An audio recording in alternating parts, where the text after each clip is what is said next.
The International Court of Justice frequently settles territorial disputes between nations.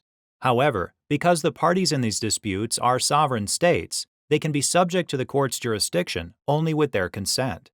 In Maritime Delimitation and Territorial questions, the court considered whether documents signed by Qatar and Bahrain conferred jurisdiction over a maritime territorial dispute to the court.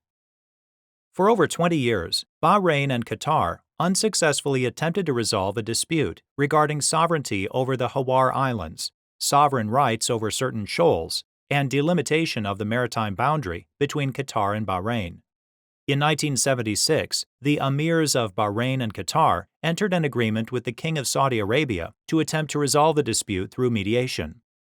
In 1987, letters were exchanged between the King of Saudi Arabia and the emirs of Qatar and Bahrain, discussing approaching the International Court of Justice, or I.C.J., and properly bringing the case before the court.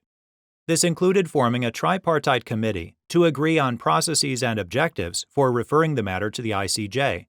that were acceptable to both Qatar and Bahrain. However, after 6 tripartite committee meetings, the nations failed to reach an agreement on the terms for submitting the dispute to the I.C.J. Finally, the parties signed minutes of the meetings in December of 1990. The minutes document reaffirmed the parties' objectives and included a stipulation that the parties could submit the dispute to the I.C.J. if it wasn't resolved within 6 months.